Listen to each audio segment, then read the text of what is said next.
Hello all, welcome back to my stories. అతన్ని చూడాలనిపిస్తోంది, అతని కోసం ఏమైనా చెయ్యాలనిపిస్తోంది, అతని కోసం నన్ను నేను కోల్పోయినా పర్వాలేదనిపిస్తోంది, అతను నాతో ఉంటే చాలనిపిస్తోంది, అతని ప్రేమ కావాలనిపిస్తోంది. నేను ఎవరో మీకు తెలియదు కదా, నా పేరు మహిరా. అతను నాకు కనిపిస్తాడా, నా కోసం తిరిగి వస్తాడా, నన్ను గుర్తుంచుకుంటాడా, నా ప్రేమని తెలుసుకుంటాడా అని తన ముందు ఉన్న టెడ్డీతో చెప్పుకుంటూ పోతోంది మహిరా. మహిరా అన్న బామ్మ పిలుపుతో అంతటితో ఆ మాటలకు కట్టిపెట్టి డిన్నర్ చేయడానికి వెళ్ళింది. అమ్మ, ఎన్ని రోజులు ఇలా ఉంటావు? పెళ్లి చేసుకో తల్లి. వాళ్ళ బామ్మకి ఏం చెప్పాలో తెలియక కళ్ళల్లో నీళ్లు బయటికి రాకుండా ఆపి త్వరగా తినేసి రూమ్లోకి వెళ్ళిపోయింది. భగవంతుడా, నా బిడ్డ ఎందుకింత బాధపడుతోందో నాకు తెలియనివ్వలేదు. అందరికీ దూరంగా ఇక్కడికి ఎందుకు తీసుకువచ్చిందో తెలియదు.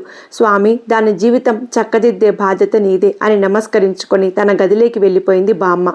మహిరా ఆలోచనలు గతంలోకి వెళ్ళాయి. తను MBAలో జాయిన్ అయిన రోజు. మే కమిన్ సార్ అన్న పిలుపు వినిపించి తన కళ్ళు ఆ వాయిస్ ఎక్కడి నుంచి వచ్చిందో వెతుకుతున్నాయి.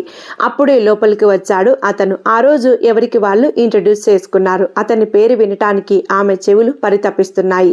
అతను చెప్తుంటే విన్నాను, ఆదిష్ అని చెప్పాడు. ఆదిష్, అదేం పేరు చిత్రంగా ఉంది అనుకుంది మహిరా. ఆ రోజు క్లాస్ అయిపోయి ఇంటికి వెళ్ళి గూగుల్లో తెగ వెతికేసి ఆ నేమ్ మీనింగ్ ఏంటా అని వెతికి మహిరా నిరీక్షణ ఫలించింది. ఆదిష్ అంటే కింగ్ అని మీనింగ్. అది ఒక సాంస్క్రిట్ నేమ్ అని. ఉష్ దేవుడా, ఇప్పటికి దొరికింది అనుకొని అతన్ని తలుచుకుంటూ నిద్రకి ఉపక్రమించింది మహిరా. అలా రోజులు గడుస్తున్నాయి. ఒకరోజు ఈవినింగ్ లైబ్రరీలో కూర్చుని బుక్ చదువుతోంది మహిరా. హలో మిస్ అన్న పిలుపుతో తలెత్తి చూసింది. ఎదురుగా అతనే, తన హీరో ఆదిష్. తన కళ్ళని తాను నమ్మలేకపోయింది. చుట్టూ మర్చిపోయి అతన్ని చూడ్డంలో పడి హలో మిస్ అని చిటిక వేశాడు అతను. అప్పుడు తేరుకొని ఏంటి అన్నట్టు చూస్తోంది మహిరా. నువ్వు చదివే బుక్ నాకు కావాలి, నువ్వు చదివిన తర్వాత ఇచ్చేయి అన్నాడు ఆదిష్. ఆ బుక్ అతని చేతిలో పెట్టి అక్కడి నుండి పార్కింగ్ దగ్గరికి వెళ్తుంది మహిరా. తను వెనకే వెళ్ళాడు ఆదిష్. స్కూటీ స్టార్ట్ చేసింది. తన చేత్తో స్కూటీ హ్యాండిల్ మీద చేయి వేసి స్కూటీ ఆపమన్నట్టు చూశాడు. ఆశ్చర్యంగా అతని వైపు చూసింది. అదేంటి అలా బుక్ ఇచ్చేసి వచ్చేసావు అన్నాడు ఆదిష్. నాకు లేట్ అవుతుంది, ఇంటికి వెళ్ళాలి అని ఇచ్చాను అనింది మహిరా. సరే ఇంకేంటి మాహి అన్నాడు ఆదిష్. నా పేరు కూడా తెలుసా? ఇన్ని రోజుల నుండి కనీసం నన్ను చూడలేదు, నా పేరు ఎలా తెలుసు అన్నట్టు ఆశ్చర్యంగా చూసింది అతని వైపు. నన్ను బస్టాండ్లో డ్రాప్ చేస్తావా అన్నాడు ఆదిష్. ఏం చెప్పాలో తెలియక అలా చూస్తూ ఉండిపోయింది మాహి. ఇదంతా నిజమేనా అనుకుంది. బైక్ ఎక్కి వెనుక కూర్చున్నాడు. స్కూటీ స్టార్ట్ చేసింది. మాట్లాడుతూ ఉన్నాడు ఆదిష్. వాటికి అప్పుడప్పుడు మాత్రమే ఆన్సర్ ఇస్తోంది మహిరా. ఇద్దరు త్వరలోనే ఫ్రెండ్స్ అయ్యారు. రోజు క్యాంటీన్లో మాట్లాడుకోవటం, లైబ్రరీలో కలిసి చదువుకోవటం, డౌట్స్ ఉంటే క్లియర్ చేసుకోవటం ఇలాంటివి చేసేవారు. MBA అయిపోయింది. ఆ 2 yearsలో ఇద్దరు బెస్ట్ ఫ్రెండ్స్ అయ్యారు. కానీ ఆదిష్ మనసులో ఏముందో మాహికి అర్థం కాలేదు. తనంటే ఇష్టమే అనిపిస్తోంది. అది నార్మల్గా ఫ్రెండ్షిప్ అని అతను అనుకుంటున్నాడేమో అని మాహి అనుకుంటుంది. ఆదిష్ మంచి ప్యాకేజ్ ఉన్న జాబ్ ఆఫర్ వస్తుంది. హ్యాపీగా ఫ్రెండ్స్ అందరినీ పార్టీకి పిలుస్తాడు. మహిరను కూడా ఇన్వైట్ చేస్తాడు ఆదిష్. నేను రాను, నాకు అలవాట్లేదు అంటుంది. మాహి, ప్లీజ్ అలా అంటే ఎలా? మన ఫ్రెండ్స్ అందరూ వస్తున్నారు, నేను మళ్ళీ ఢిల్లీ వెళ్ళాలి కదా, ఎప్పుడు కలుస్తానో అంటాడు. ఆదిష్ తన నుండి దూరం వెళ్తున్నాడు అంటే తట్టుకోలేకపోయింది మాహి. ఆదిష్ కన్విన్స్ చేసేసరికి వస్తానంటుంది. ఆదిష్ నవ్వి, నేను నిన్ను పిక్ చేసుకుంటాను, ఆ రోజు ఈవినింగ్ రెడీగా ఉండు అన్నాడు. 2 days తర్వాత ఒక హోటల్లో పార్టీ అరేంజ్ చేస్తాడు. అందరూ వస్తారు. మాహిని పిక్ చేసుకొని తీసుకువస్తాడు ఆదిష్. శారీలో అందంగా ఉంటుంది మాహి. మాహి, ఇవాళ నువ్వు చాలా బాగున్నావు అంటాడు ఆదిష్. చిన్నగా నవ్వి, మద్యపానం ఆరోగ్యానికి హానికరం, ఇక నేను డ్రింక్స్ని ఎంకరేజ్ చేయడం లేదు, అందరూ ఫుల్గా ఎంజాయ్ చేస్తారు, జెంట్స్ అయితే ఫుల్గా తాగేస్తారు. ఆదిష్కి తెలియకుండా తన ఫ్రెండ్ కమల్ కూల్ డ్రింక్లో డ్రింక్ కల్పిస్తాడు. ఆదిష్కి తేడా తెలుస్తుంది, బట్ పట్టించుకోడు. ఇటు లేడీ గ్యాంగ్ కూడా ఎప్పుడు డ్రింక్ చేయలేదు, ఇప్పుడు ట్రై చేద్దాం అనుకుంటారు. మాహి, నువ్వు కూడా ట్రై చేయవే అంటుంది దీప్తి, మాహి ఫ్రెండ్. నో, నా వల్ల కాదు, మీరు కానియండి అని దూరంగా చైర్లో కూర్చుంటుంది మాహి. మాహి చేత ఎలాగైనా తాగించాలి, నాకు ఆదిష్ని దక్కనీయకుండా చేస్తోంది దీప్తి. అలాగే చేద్దాం అంటుంది రేణు. మాహి, వాణి ఇద్దరు మాట్లాడుకుంటూ ఉంటారు. వాణిని అక్కడ నుండి పక్కకు తీసుకువెళ్ళి మాట్లాడు, నేను మాహితో డ్రింక్ తాగేలా చేస్తానంటుంది రేణు. అనుకున్నట్టే వాణిని పక్కకు తీసుకువెళ్తుంది దీప్తి. హే మాహి, కనీసం ఈ జ్యూస్ అయినా తాగని డ్రింక్ కలిపిన జ్యూస్ ఇస్తుంది రేణు. తీసుకొని తాగింది మాహి. అంతా ఏదోలా ఉండి కళ్ళు తిరుగుతున్నాయి మాహికి. వాణి ఏం ఏమైంది మాహి, అలా ఉన్నావు? నా కళ్ళు తిరుగుతున్నాయి అంటుంది మాహి. వానికి అనుమానం వస్తుంది. ఖచ్చితంగా దీప్తి ఏదో చేసి ఉంటుంది అని ఆదిష్ని పిలిచి మాహిని ఇంటి దగ్గర డ్రాప్ చేయమని చెప్తుంది. ఆదిష్ కూడా తల తిరిగినట్టు మత్తుగా ఉంటుంది. సరే అని చెప్పి అందరికీ బాయ్ చెప్పి ఎంజాయ్ చేయమని బిల్ పే చేసి మాహిని తీసుకొని వెళ్తూ ఉంటాడు కార్లో. మధ్యలో కార్ టైర్ పంచర్ అయ్యి ఆగిపోతుంది. ఏమైంది ఆది అంటుంది మాహి మత్తుగా. కార్ దిగి చూసి అక్కడ ఉన్న ఇల్లు కనిపిస్తుంటే మాహిని దిగమంటాడు. ఇద్దరికి మత్తుగానే ఉంటుంది. ఎత్తుకొని తీసుకువెళ్తాడు ఆదిష్. ఆ ఇంటి దగ్గరకు వచ్చి డోర్ నాక్ చేస్తాడు. ఒక ముసలావిడ డోర్ ఓపెన్ చేసి ఎవరు అంటుంది. మా కార్ ట్రబుల్ ఇచ్చింది, మా ఇల్లు దూరం, ఈరోజు నైట్కి ఇక్కడ ఉంటాం. మాహిని చూసి ఈ అమ్మాయి నీకేమవుతుంది అంటుంది ఆవిడ. నా భార్య, తను నిద్రపోతుంది అంటాడు కళ్ళు మూసుకొని ఉన్న మాహిని చూపించి. ఇంతలో లోపల నుంచి ఒక ముసలాయన వస్తాడు. ఆయనకి చెప్తాడు ఆదిష్. కళ్ళు మూతలు పడుతున్నాయి, అయినా సరే మాహిని ఎత్తుకొని ఉన్నాడు. సరే అని ఒక రూమ్ చూపించి లోపలికి వెళ్ళమంటారు ఆ దంపతులు.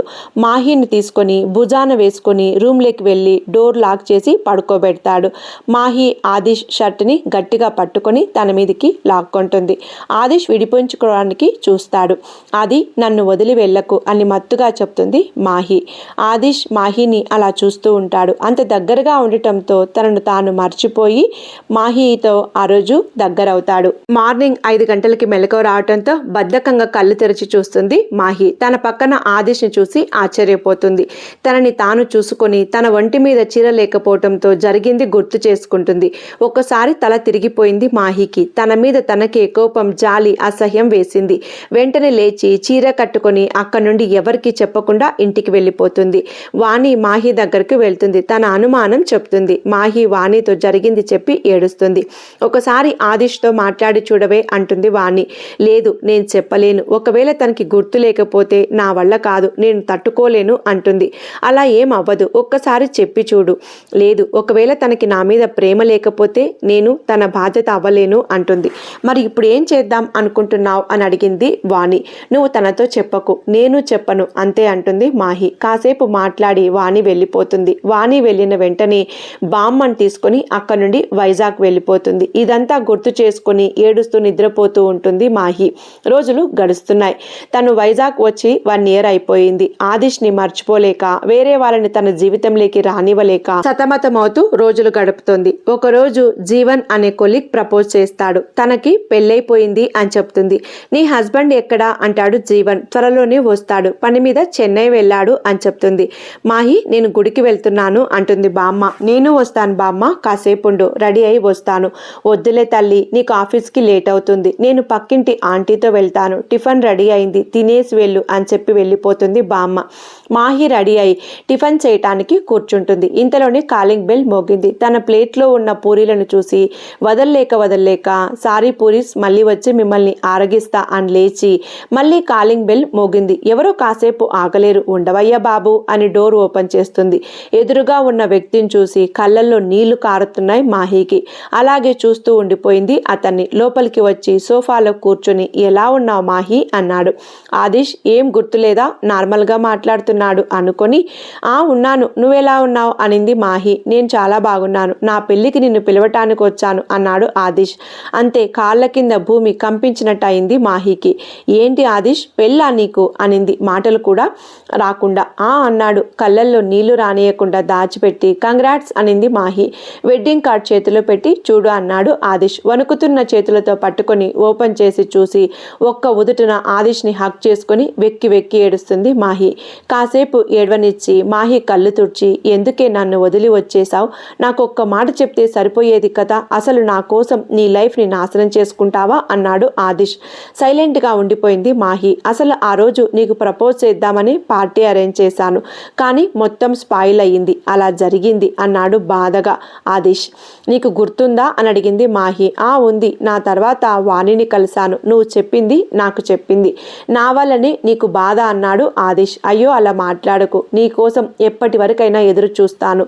మాహీని గట్టిగా హత్తుకున్నాడు ఆదిష్. మాహీని, నేను ఇక్కడ ఉన్నా కదా, నీకెలా తెలిసింది అడిగింది మాహి. జీవన్ గాడు నా ఫ్రెండ్, మాటల్లో నీ పేరు చెప్పాడు. పిక్ చూపించమన్నాను, చూపించాడు, అలా తెలిసింది. కానీ నేను నీకు ఎప్పుడు హస్బెండ్ అయ్యాను అన్నాడు. అంటే అది అని నసిగింది మాహి.